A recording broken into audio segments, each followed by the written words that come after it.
Welcome to our channel Creative Pathshala Kids Hub. নমস্কার। Creative পাঠশালা গত friendship ডেতে আয়োজন করেছিল ফ্রেন্ডশিপ ইন মাই পেন, একটা কবিতা রচনা প্রতিযোগিতা। এটা আপনারা সবাই জানেন। বিভিন্ন সোশ্যাল মিডিয়া প্ল্যাটফর্মের দৌলতে মানে আমাদের করা পোস্টের সৌজন্যে আপনারা জেনেছেন যে আমরা আহ, আগামী শিশু দিবস উপলক্ষে আয়োজন করেছি ঘরে বসে আঁকো প্রতিযোগিতা 2025। এই প্রতিযোগিতায় অসংখ্য শিশু অংশ নিয়েছে। প্রত্যেকটা শিশুকে আমাদের ক্রিয়েটিভ পাঠশালার তরফ থেকে শুভেচ্ছা। ঘরে বসে আঁকো, মন দিয়ে আঁকো, আনন্দ করে আঁকো, এনজয় করে আঁকো। সবাইকে শুভেচ্ছা তোমাদের। তো এবার ভিডিওটা যে কারণে করা, আমরা প্রথমে যখন এই প্রতিযোগিতাটা করার কথা ভাবি তখন মূলত 4 থেকে 14 বছর বয়সী শিশুদের নিয়ে করার কথা ভেবেছিলাম এবং সেই মতোই অ্যানাউন্সমেন্ট করেছিলাম। তারপর বহু মানুষ লেখেন ওপেন টু অল করার জন্য, যে কারণে আমরা আরো একটা গ্রুপ করি, গ্রুপ বি, 15 থেকে 25 বছর বয়সী ছেলে মেয়েদের জন্য।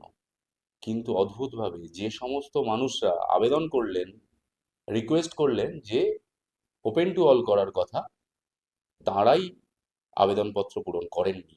মাত্র 2জন প্রতিযোগী, বর্তমানে 4জন প্রতিযোগী অংশ নিয়েছে বি গ্রুপে, যে কারণে বি গ্রুপের প্রতিযোগিতাটা আমরা ক্যান্সেল করিনি। বি গ্রুপের প্রতিযোগিতাটা সময় এবং তারিখ পরিবর্তন হয়েছে। ওটা শিশু দিবসের পরিবর্তে গেছে নিউ ইয়ারে। বি গ্রুপের আবেদনপত্র এখনো চলছে। এ গ্রুপের আবেদনপত্র 25 তারিখ কমপ্লিট হয়ে গেছে।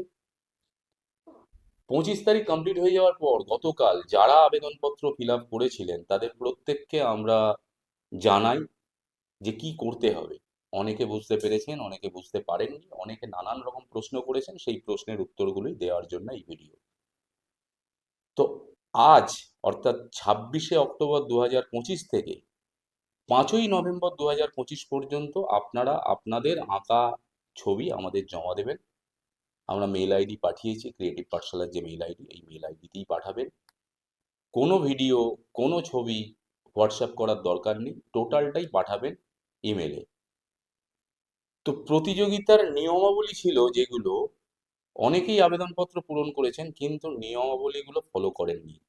3-4টে মূলত স্টেপ ছিল, আমি আরেকবার বলে দিচ্ছি। যারা নিয়মাবলী কমপ্লিট না করে আবেদনপত্র জমা করেছেন তারা প্লিজ নিয়মাবলী স্টেপগুলো, যে ধাপগুলো ছিল সেগুলো পূরণ করে দিন। এক, আমাদের ক্রিয়েটিভ পাঠশালা কিডস হাবের যে ফেসবুক পেজ আছে সেই পেজটাকে লাইক এবং ফলো করা, যারা করেননি করে দিন।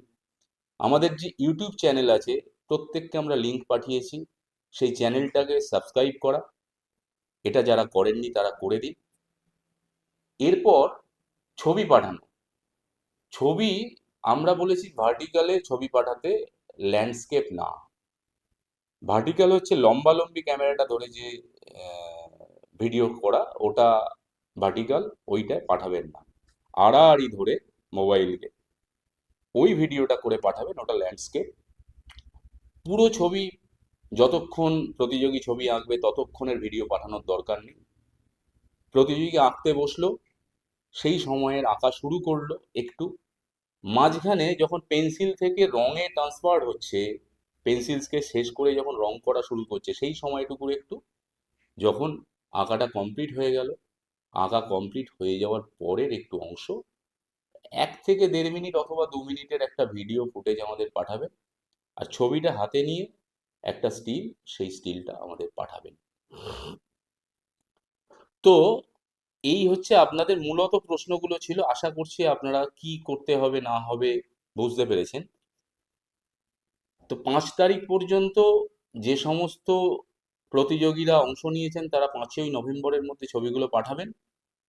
12ই নভেম্বর আমরা আপনাদের হোয়াটসঅ্যাপের মাধ্যমে জানিয়ে দেবো কে পুরস্কার পাচ্ছে, কে পুরস্কার পাচ্ছে না, কার কি র্যাঙ্ক, সেটা আমরা জানিয়ে দেব। আমাদের এখানে পশ্চিমবঙ্গের বাইরে প্রচুর প্রতিযোগী অংশ নিয়েছে, বাংলাদেশ থেকে, ত্রিপুরা থেকে, উড়িষ্যা থেকে, চিকাগো থেকে, এরকম বিভিন্ন জায়গা থেকে অংশ নিয়েছেন। তারা যদি পুরস্কৃত হন তাদের পুরস্কার আমরা বাই কুরিয়ার পাঠিয়ে দেব। শুধুমাত্র যে নামে চেক হবে, যে অ্যাড্রেসে পুরস্কারটা যাবে, সেগুলো পরিষ্কার করে ব্লক লেটারে লিখে আমাদের হোয়াটসঅ্যাপে পাঠিয়ে দেবেন। নমস্কার।